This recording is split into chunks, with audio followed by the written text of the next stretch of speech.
Sometimes a movie comes along, and even though it's really good, it gets completely missed. So here's a bunch of movies that all had major theatrical releases in the US, but for whatever reason, drastically underperformed. Most of these are enjoyed now, but at the time, they were completely overlooked. Dead Silence. Dead Silence is a 2007 horror film from director James Wan. Dead Silence is about a couple who receives an unusual gift, a ventriloquist dummy named Billy. Wan really does love his creepy puppets. Jamie, the husband, goes out, and when he returns, he finds his wife dead at the hands of the puppet. He then tries to find out who gave him the puppet in the first place, clear his name, and put some kind of resolution to his wife's death. This was Wan's follow-up to his blockbuster debut film, Saw. The movie was originally titled Shh, which was changed to Silence, and then Dead Silence. The movie opened March 16th, 2007 in 4th place. It had a $20 million budget, it was released in 1,805 theaters, and it only made $22.3 million worldwide in its run. Kinda crazy to think that one of the biggest directors currently had his second major film flop. Leigh Whannell, the writer for Dead Silence, spoke out on his blog about how while the film was a flop, he learned a lot about what not to do in the movie industry. Wan said that many people who saw the film were initially disappointed because they were expecting it to be more like Saw. While Dead Silence was initially a flop, it has found its audience over the years, and now it's pretty well liked. It's recouped its budget over the years with cable and DVD. Dead Silence was released on Blu-ray by Universal in 2015, but then got a lovely 4K release by Shout Factory in 2023. It's currently available for streaming on Peacock, but it's leaving at the end of October. The Ruins. The Ruins is a natural horror film from director Carter Smith. The Ruins is about two couples on vacation in Mexico. They explore a forbidden Mayan ruin and get trapped on the top by hungry carnivorous plants. Okay, if you haven't seen the film, that may sound ridiculous, but I assure you, in the context of the movie, it is quite scary. This is one of the more brutal mainstream horror films out there. The vines do not mess around, and when someone dies, it's rough. While the film takes place in Mexico, it was shot in Queensland, Australia. The movie was written by Scott B. Smith, who wrote the novel the film was based on. The novel was sold to be adapted to film before it was even finished. The movie was released on April 4th, 2008, in 5th place. It had a $25 million budget, it was released in 2,812 theaters, and only made $22.8 million worldwide in its run. That was really unfortunate. The movie looks great, and it's refreshing to have a horror film this brutal that takes place in broad daylight. That helps to make the movie stand out beyond a lot of others that will hide things in darkness. Here's this gorgeous location filled with these horrible monsters that'll drain the life from you. The movie was released on DVD and Blu-ray. It's currently streaming on Paramount+. Turistas. Turistas is a horror film from director John Stockwell. It's about 3 American tourists backpacking their way through Brazil. After a bus crash, they're stranded. They join up with some other tourists and spend the night at a local cabana where they all get drunk and wake up to find out that they've been robbed. Without any money or luggage, they enlist the help of a local who may have other things in mind for them. The director, John Stockwell, had previously done films like Blue Crush and Into the Blue. While he was in Peru, he was robbed by a gang of 13-year-old glue-sniffing kids.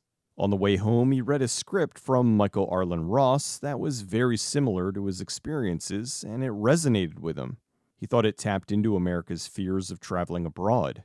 Although considering what he encountered, it seems that at least some of that fear is warranted. The movie was one of Olivia Wilde's earlier productions. She didn't really blow up until 4 years later when she starred in Tron Legacy. Turistas opened on December 1st, 2006 in 8th place.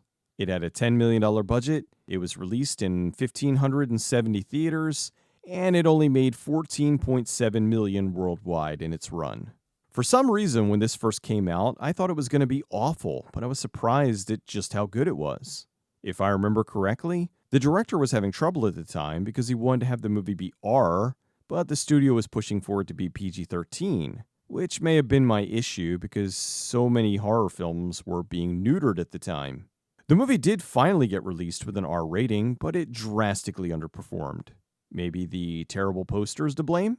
Turistas was released on DVD and Blu-ray, but they're out of print and go for an insane price on the secondhand market. It's not currently streaming anywhere that I could find, but you can rent it video on demand. My Soul to Take. My Soul to Take's about a serial killer called the Riverton Ripper, who returns from the grave to hunt 7 children who were born on the day he died. The 7 children are outcasts, and each one carries a different trait from the Ripper. When the people in town start dying, all eyes are on the Riverton 7, thinking that one of them may be responsible. My Soul to Take was a big deal for horror fans. It was the first film that Wes Craven wrote, produced, and directed since New Nightmare in 1994. So that was a 16-year gap. In 1996, Craven directed the hugely successful Scream trilogy, and in 2005 he released 2 films, Cursed and Red Eye. Red Eye, the smaller of the two, went on to gross $96 million against its $26 million budget. Cursed, however, lived up to its name.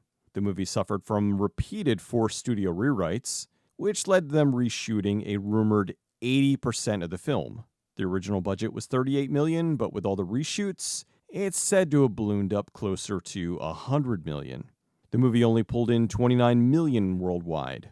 My Soul to Take also seemed to be having problems. Filming started in 2008 for a planned release in 2009. However, it slipped from there and it wasn't released until October of 2010. The movie opened on October 8th, 2010 in 5th place. It had a $25 million budget. It was released in 2,572 theaters and only made $21.5 million worldwide in its run. Critics and audiences at the time were very harsh on the film. Craven was proud of it, and he defended it, saying, "People think it sucks, and that hurts. We put a lot of work into it, and it's a good film, but you go on." Craven returned to the Scream franchise and made Scream 4 the last film he directed. He sadly died of a brain tumor 4 years later in 2015. I think My Soul to Take deserves another shot. While no, it's not Craven's best work, it's not nearly as bad as critics made it out to be at the time. It's a creative idea, and it's just a good old-fashioned slasher with a slightly shinier coat of paint. Something that may have hurt the film when it was released was that it was one of the films that was converted into 3D in post, which screwed up a few movies at the time because in general, movie audiences weren't really that into the 3D craze, or at least weren't into it as much as studios wanted since they were charging more for a ticket. My Soul to Take's on DVD and Blu-ray.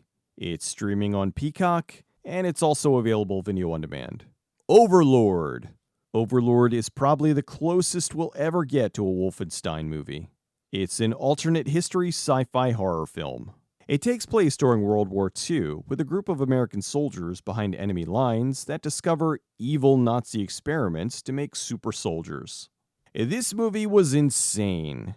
It's refreshing to see a film like this with a pretty good sized budget that just goes all in on the craziness and gore.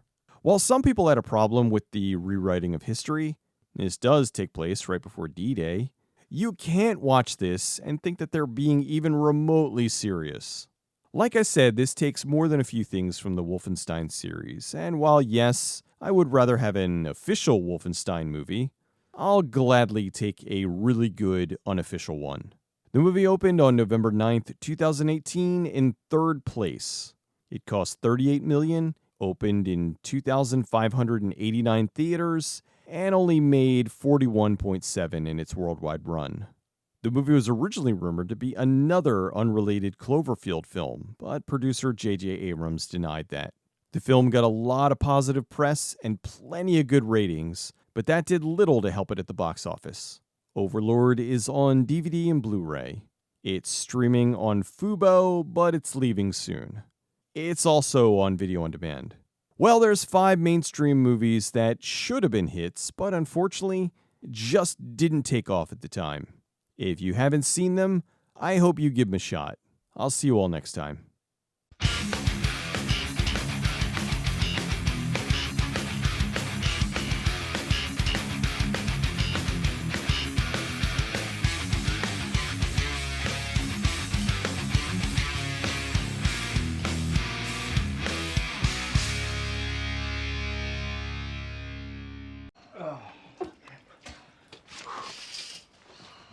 You okay?